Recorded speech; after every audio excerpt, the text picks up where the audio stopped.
The rumor drifted across Windsor Great Park like early morning mist, deniable, delicate, yet laced with the tang of revolution.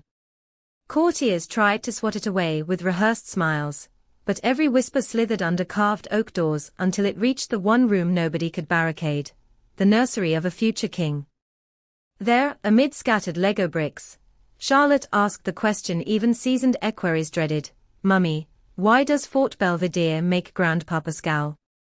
The answer, like so many Windsor truths, began long before any of them were born, on an icy December afternoon in 1936, when a lovesick monarch uncrowned himself with 13 pen strokes.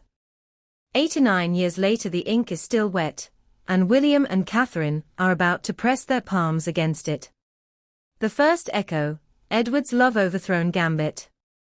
Picture the scene: a draughty study, drapes sucked inward by a winter gale, and Edward VIII hunched over parchment that feels heavier than lead.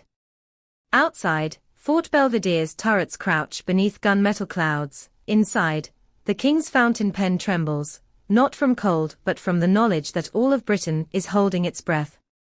He signs, lifts his chin, and hands abdication papers to a private secretary, whose face has turned the color of curdled milk.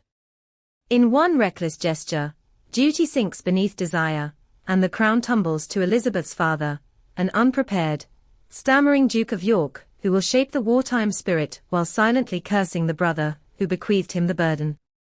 Now rewind the reel. Replace Edward's silhouette with William's taller frame, Catherine's composure standing where Wallace once pirouetted in a scarlet gown. Replace the roaring 30s crowd with smartphones set to record. In a single mortgage deed, the heirs apparent could breathe new life into a residence many courtiers believe should remain sealed in amber, its shutters locked against the memory of royal disgrace. That is the electricity crackling through Windsor's avenues tonight, the sense that history might be about to flip its own coin and land on the other face. Adelaide Cottage, a doll's house that outgrew the dolls. For 18 months Adelaide Cottage suited the Waleses like an exquisitely stitched glove, until the children's elbows poked through the seams. 4 bedrooms for 5 royals sounds generous until you add a nanny, a protection officer, a rotating cast of visiting cousins, and a future monarchy's archives of Lego Star Destroyers. More pressingly, George's Eton start date breathes down the family timetable like an oncoming train. Catherine studies Google Maps journeys at midnight, calculating how many minutes of sleep a 13-year-old heir will lose in traffic. The answer she finds unacceptable. The alternative lies 4 miles south, between deer-speckled meadows and a moat once filled to discourage parliamentary mobs. Inside Fort Belvedere, 9 bedrooms, 1 cursed deed. Walk through the iron gates and the past ambushes you. Black and white photographs of Edward's notorious cocktail soirees line the corridor. Atop the piano, a silver ashtray still bears scratches left by Winston Churchill's signet ring. William pictures repainting the gallery in Oxford blue. Catherine imagines homework stations under mullioned windows. Yet curator whispers remain. Never open the 3rd drawer in the king's bedroom. Edward carved Wallace's initials there the night before exile. The palace archivist, bent with decades of dust, pleads for preservation, not transformation. But paint swatches are already pinned to the paneling, and moodboard clippings of Charlotte's potential attic studio drift like confetti across a Louis Quinn's desk. Charles's dilemma: slimming the monarchy versus housing the future. From Clarence House, King Charles watches costs multiply faster than headlines. 40% of roof tiles need replacing. The Victorian plumbing groans beneath modern water pressure. Eco-retrofits alone will consume £500,000. And that's before Catherine upgrades the crumbling orangery into a sunlight-flooded art room. Courtiers present spreadsheets thick enough to stun an elk. The king fingers their corners, mindful of public uproar over energy bills, mindful too of Balmoral gales rattling loose masonry he cannot afford to ignore. His aides suggest leasing Fort Belvedere to a private trust, maybe a luxury hotel brand willing to foot the restoration. Then he imagines journalists photographing his grandchildren stepping into a lobby where tourists sip Negronis. The idea dies before the ink dries. Charles summons William for Sunday lunch, venison, heirloom carrots, and a side dish of generational tension. They speak in the coded dialect of Windsor men, short sentences heavy with subtext, compliments that conceal instructions, silences that function as ultimatums. Catherine enters carrying Louis on one hip and a plate of sticky toffee pudding on the other. For 20 minutes sugar disguises conflict. After dessert, the king clears his throat. "A house is never just a house for us," he murmurs. William's jaw sets. In that fracture, between father's caution and son's horizon, the monarchy's next decade vibrates. The austerity optic. Public reaction to royal real estate deals can pivot from admiration to fury in the space of a headline. In 2023, Charles's plan to evict Prince Andrew from Royal Lodge sparked tabloids into feeding frenzy. To greenlight multimillion restoration now, amid NHS strikes and mortgage hikes, invites accusations of tone-deaf privilege. Yet Catherine's PR instincts slash through doubt with surgical precision. She schedules a charitable roundtable on rural homelessness at a parish hall 2 miles from Fort Belvedere. On the same morning, drone footage reveals scaffolding hugging Edward's turret.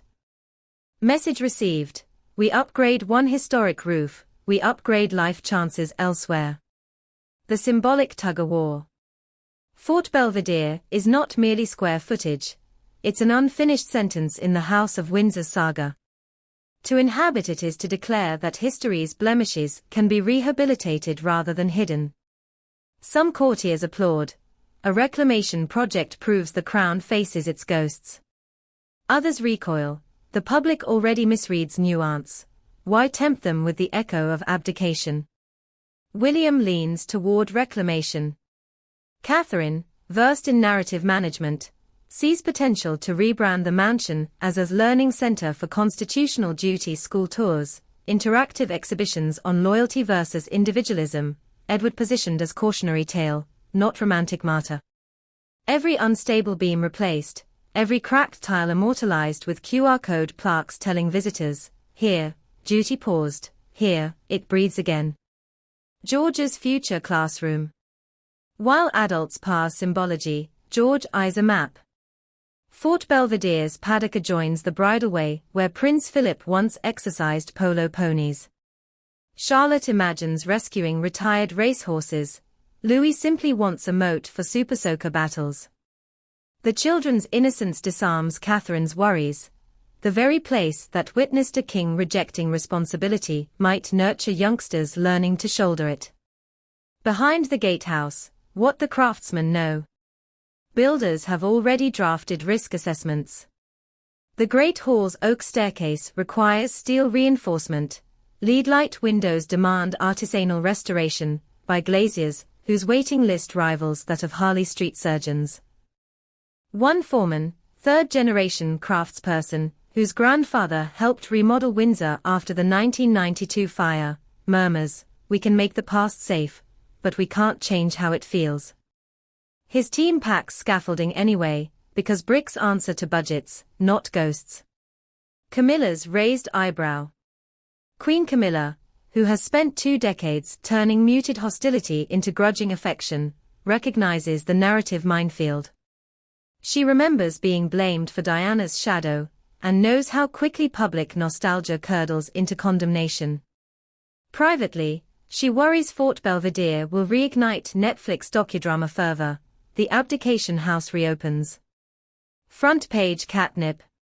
Yet she cannot dismiss the couple's logic: bigger children, bigger responsibilities, bigger house. Instead, she drafts a plan for Clarence's house to open twice yearly to income-controlled visitors, offsetting optics of extravagance.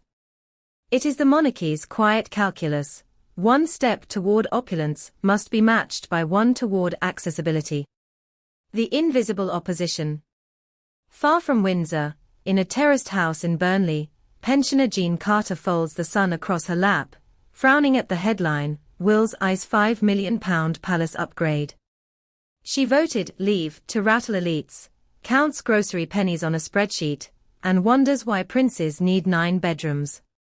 Social media amplifies her skepticism, Republican hashtags surge, demanding referenda.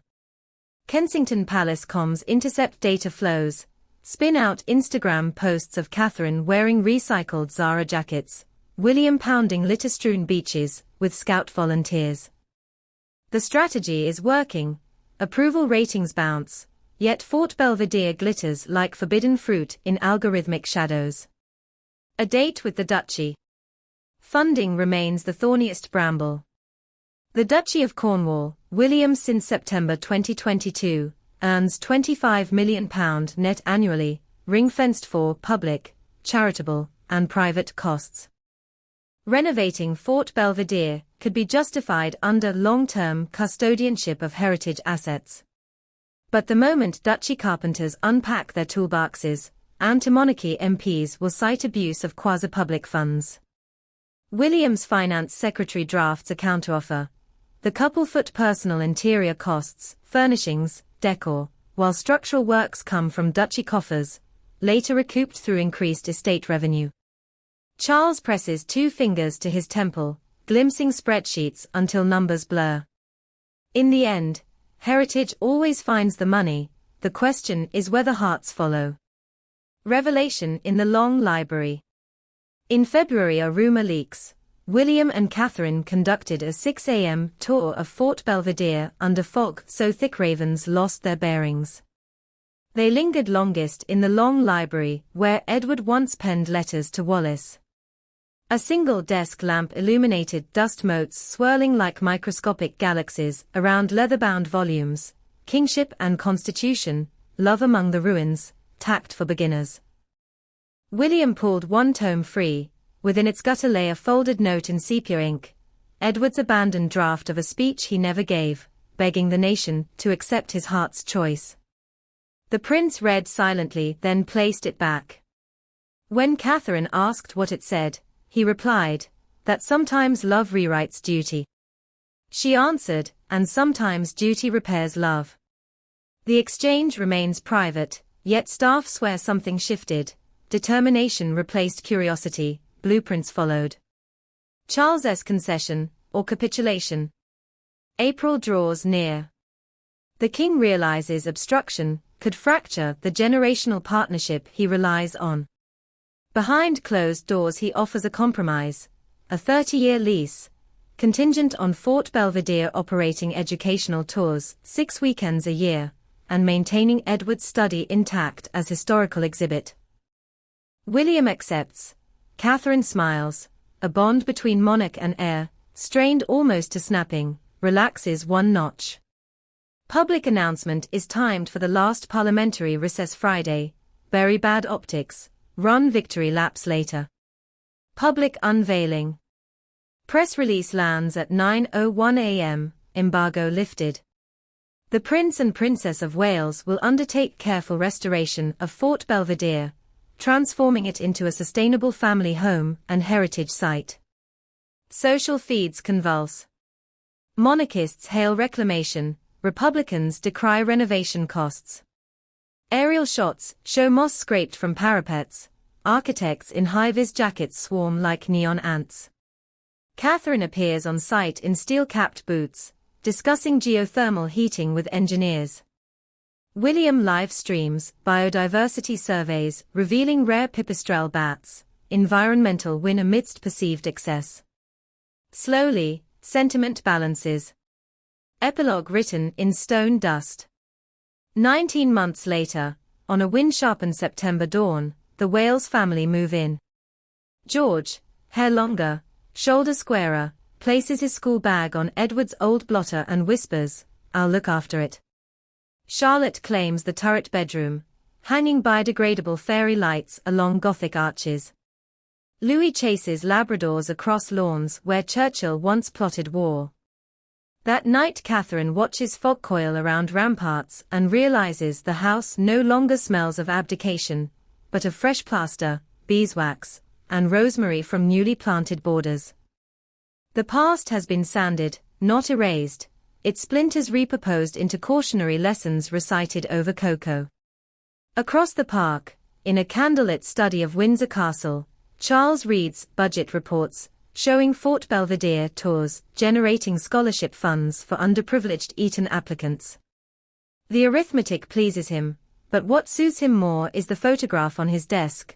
3 grandchildren laughing beneath ivy-clad stone, the middle one clutching a textbook titled Constitutional Crises and Their Consequences. Legacy, it seems, has found its next keepers.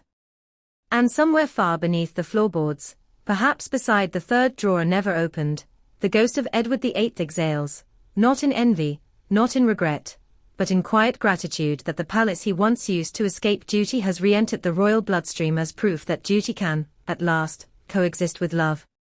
That is the story Fort Belvedere now tells, and the monarchy, chastened, trimmed, yet unbroken, steps forward over restored thresholds, carrying both the weight of history and the fragile hope that, this time, the walls will witness a king who stays.